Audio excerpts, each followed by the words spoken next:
Bonjour, Madame Loubindo. C'est avec notre ami Iman qui va vous parler de l'intention. C'est parti. En fait, c'est le mois des bonnes résolutions, n'est-ce pas? Et c'est le moment où on pose ses objectifs, un peu de façon consciente et efficace. Donc là, tu vas nous parler de l'intention. Qu'est-ce que c'est une intention?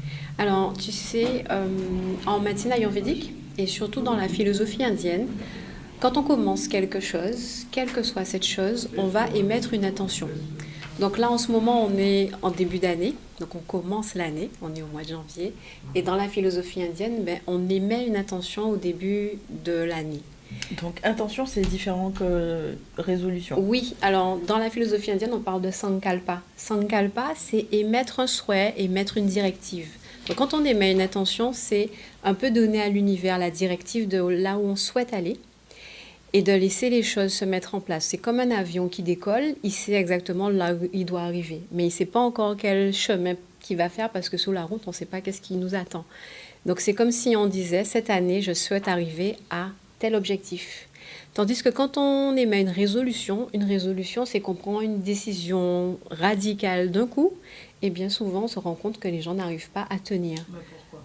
Ah, alors, bien souvent, d'un point de vue ayurvédique, toujours, les gens ne sont pas alignés à qui ils sont. Donc, on va prendre une résolution parce que c'est le début de l'année et que tout le monde prend des bonnes résolutions. Donc, on copie, on fait machinalement. Mais l'Ayurveda dit que prendre une intention, décider de son intention, en fait, c'est prendre le temps de se poser et de regarder ce qui se passe à l'intérieur. Et ensuite, de choisir, comme je vous disais, la directive que vous donnez. En l'occurrence, là, l'exemple, c'est l'année. Mais ça pourrait être, par exemple, en début d'émission. Monsieur Zandrounis, avant de commencer l'émission, vous pouvez choisir d'émettre une intention pour chaque émission. Vous voyez? Oui, et c'est comme, par exemple, le matin, vous vous levez, vous débutez la journée, c'est bien d'émettre une intention pour que la journée se déroule selon un fil conducteur que vous aurez choisi, mais qui est en alignement avec vous. Et aussi, d'un point de vue de la médecine ayurvédique, les résolutions ne fonctionnent pas parce que nous sommes tous différents. Il y a des personnes qui sont plutôt, on va dire, de type Vata, c'est-à-dire qu'ils ont beaucoup d'éléments air en eux. Et ces gens-là, en fait, ils s'excitent rapidement. Donc, en début d'année, ils sont contents, ils prennent des décisions. Mais ils vont voir que très rapidement, ça ne tient pas la route. Parce qu'ils sont assez, on va dire, instables. Ce n'est pas péjoratif, mais c'est de leur nature. C'est une réalité. Ensuite, il y a des gens qui sont très ambitieux. Donc, ils vont y mettre plein d'intentions. Ah oui, je vais faire ça, je vais faire ci. Je pense un petit peu comme vous tout à l'heure. Vous étiez en train de nous raconter vos bonnes résolutions. Vous allez venir me voir au cabinet. Vous irez à tel endroit. On ne va pas dire aux gens, mais vous avez mis beaucoup d'intentions. Et ça, ce sont les gens feu. Les gens qui ont beaucoup de feu, ce sont des gens qui voient loin et qui sont passionnés et qui veulent faire beaucoup de choses. Mais ces gens-là peuvent se surchauffer. Ça veut dire qu'ils vont voir plus grand que leur capacité et faire des burn-out. Oui. Et ensuite, il y a des gens qui ont beaucoup de kapha et eux, ils sont de kapha. C'est l'énergie de l'Ayurveda qui est associée à l'élément terre et à l'élément eau. Ces gens-là sont beaucoup plus lourds et beaucoup plus au ralenti. Donc, ils vont émettre des intentions, mais ils n'auront pas l'élan de passer à l'action. Ils vont rester là, il va falloir qu'il y ait quelque chose qui les stimule et qui les secoue pour que le déclic se fasse.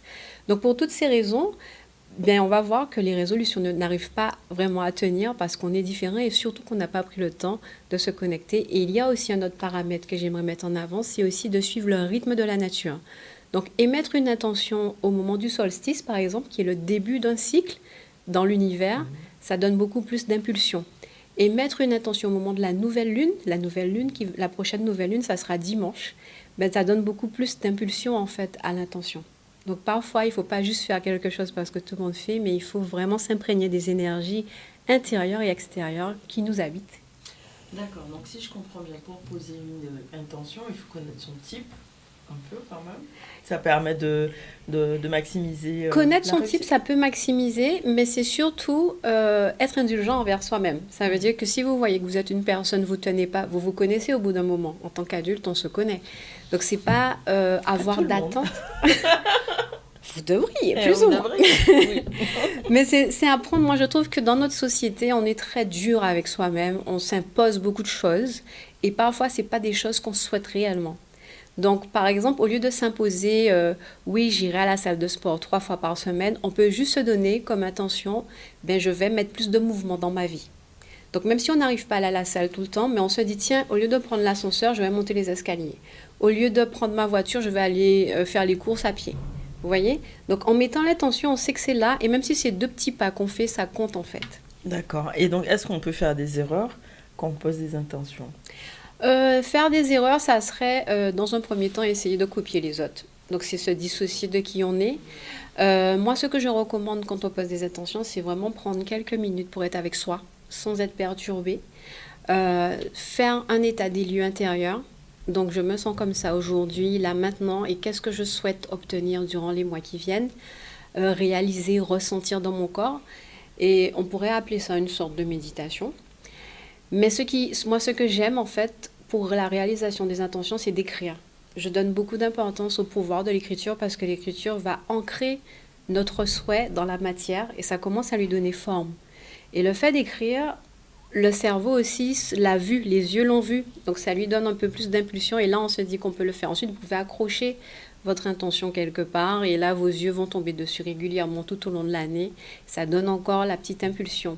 L'erreur serait en fait de faire de longues listes d'intentions et là vous aurez tellement de choses que l'énergie part dans tous les sens. Ça veut dire qu'il faut pas avoir de visual board alors.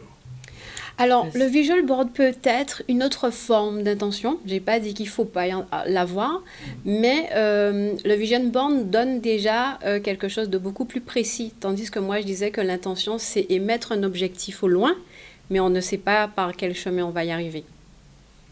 C'est dit. Après, le vision board, ça donne une matérialité aussi. C'est une forme de matérialisation, oui.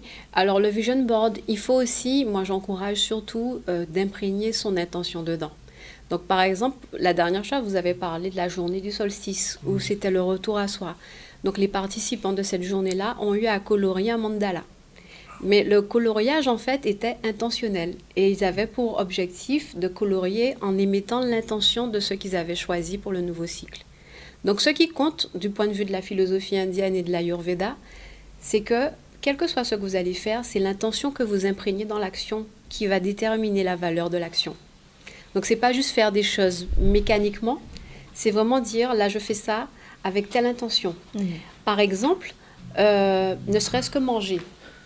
On mange régulièrement, mais souvent, les gens, là, il est midi, les gens sont c'est la pause déjeuner au boulot, mais souvent, on mange très rapidement. On ne prend pas le temps de se poser et on ne prend même pas le temps d'avoir l'intention que ce que nous mangeons, en fait, nous fasse du bien. Il ne faut pas manger trop vite, c'est ça? Il ne faut pas manger trop vite, mais il faut surtout se dire, là, je vais manger, mon intention pour ce repas, c'est que ça puisse me faire du bien. Oui. Surtout qu'on sait qu'en Guadeloupe, il y a beaucoup de pollution, il y a de la chlordécone. Moi, je dis qu'avoir l'intention que l'eau qu'on boit, le repas qu'on mange nous fasse du bien, c'est pas rien, en tout cas. Tu parlais de méditation tout à l'heure, une forme de retour à soi pour poser son intention. Tu as un programme dessus? Oui, j'ai un programme qui est en fait autour de la méditation. J'apprends à méditer tout un art. C'est un programme qui est en ligne. Vous pouvez avoir les informations via mon site www.linda-gobindos.com. Et c'est un accompagnement sur 24 jours. Donc les 3 premiers jours, il y a de l'information, c'est de l'instruction. Et ensuite, il y a 21 méditations quotidiennes que vous pouvez écouter à votre aise, comme vous voulez, en fait, le matin ou le soir. Et la plupart des gens qui ont participé à ce programme me font le retour qu'en fait, ensuite, ils sentent le manque. Donc, ils continuent cette pratique de méditation. Donc, c'est un vrai outil pour vous permettre d'intégrer cette routine dans votre vie de tous les jours et bien entamer la nouvelle année. Merci beaucoup, Linda. Et pour ceux qui veulent de la clarté, n'est-ce pas? Oui, beaucoup de sagesse.